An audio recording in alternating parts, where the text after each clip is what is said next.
Shalom Bruchim Habaim. Welcome to this video. Today we are going to talk about some verbs that are so super close. You might think, oh, this is just a little spelling mistake, but actually you have said something completely different. Now, what is here the challenge? The challenge is that this mistake is only visible in writing. Okay, that means you can get away with it speaking. Good, nobody will notice. But I want you to know what you are doing, what is happening when you are making this mistake, and what can you learn from this mistake. Let's have a look. This root here, many of you already know. And if we want to make a verb out of it, for example, we could put a lamed in front and a vav between the second and the third letter, and this turns it into a verb of binyan pa'al. Translation, la'avod, to work.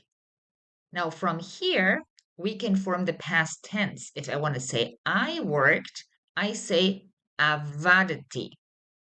Avadati. Now, if this is new to you, how to form an infinitive and also how to come from an infinitive to the past tense or even to the present tense, I mean, how to come from an infinitive to a certain conjugation, you might want to have a look into my book, which is a great introduction to Hebrew verbs if you have no clue how it works. If you are already familiar with Hebrew verbs and you basically understand what the binyanim are about, you might want to get into the nitty-gritty with the course. So we move on with this video, and now let me show you. So, avadati, I worked, and if I want to say I worked at the airport, I say avadati b'sadeh hateufa. Avadati. Okay, so it's written with ein because our root started with ein. Right. Now, maybe you made somewhere a little mistake in the spelling and you actually wrote aleph. It does exist. Avadati with aleph. But what are you actually saying? Is it a big mistake? It's something terrible? Well, fact is, it's wrong for I worked, but it does exist. So what does it mean? It means I got lost at the airport. עברתי בשדה התעופה. I got lost at the airport in the sense that I lost my way. Now, what is it with this root? We do the same at the beginning. Lamed in front, a vav between the second and the third letter. And yes, we are in Pa'al. This is what the Pa'al structure is. Le, e, vod. Here it is le-e because of aleph. When we had la-avot, it was la-a because of ein. Okay, so le-evod, to be lost. And you might already be wondering, how can passive voice be pa'al? Well, that is the trick here. Passive voice, as in to be lost, is passive in English. The Hebrew language does not consider the idea as of passive to be lost or to get lost, which is also in Hebrew the same.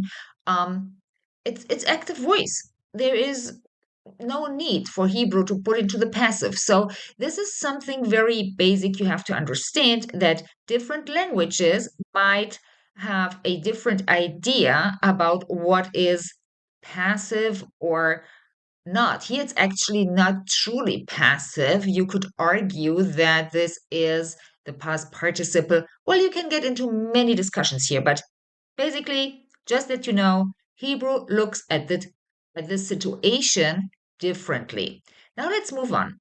So we are here in le'evod, to be lost. And if I want to say I was lost or I got lost, as I just mentioned, the same in Hebrew, that means we are coming now from an infinitive to the past tense. I do the same. Avadati. So I use the three letters of the root and I add the suffix that I need for the past tense, t.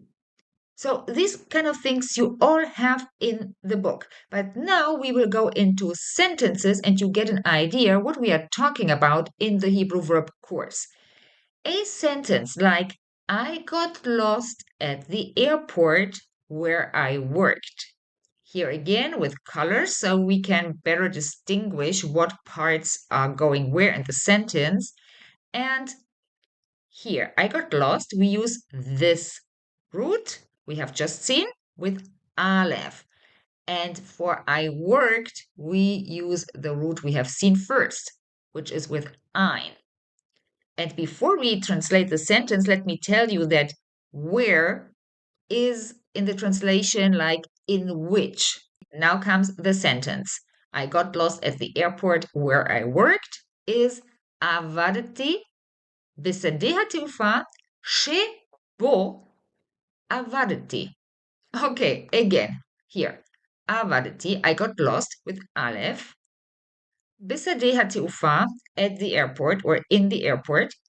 And now what I told you before, the in which, שבו, which is she, so in which is שבו עבדתי, I worked. This sounds strange, but this is with the correct spelling, the correct translation of the above sentence.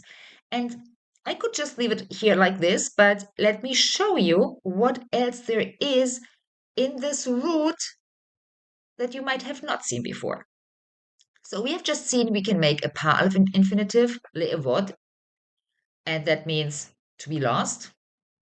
But we can also say le'abed, to lose. And then we are in Piel, le'abed. So this year also, this is something that I'm teaching from day one.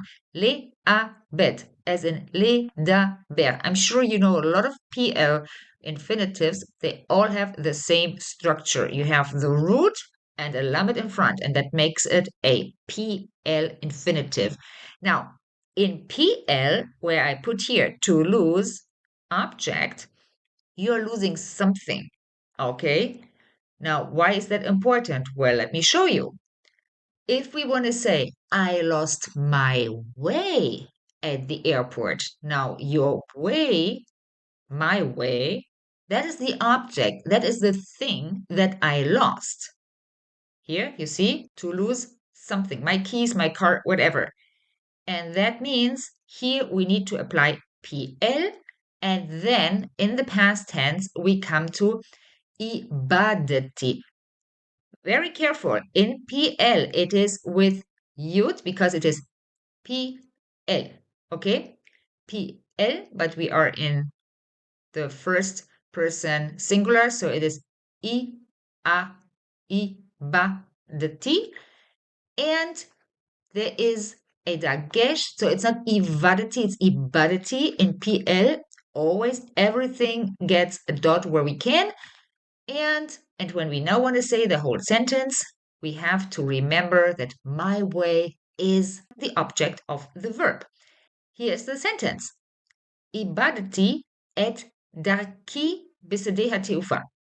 Again, ibadati, I lost, and now we are waiting for the object. And every time we have a direct object, you need a marker, at. You cannot translate at into English. It just has to be there.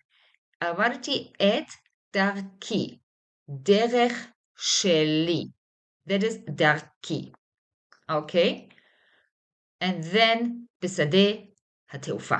So this is the whole secret about these two roots. They are super handy. You can do great things with this and you can sound really educated, but you need to know when, which, and how. Anyway, before I leave you, remember I have a newsletter and I'm sending out more or less weekly, sometimes bi-weekly, tips and free material to help you improve your studies and your mastery of Hebrew verbs. So we have come to the end of this video. I hope it was helpful for you. And don't forget to sign up for the free newsletter. And I hope to see you in the next video. Shalom.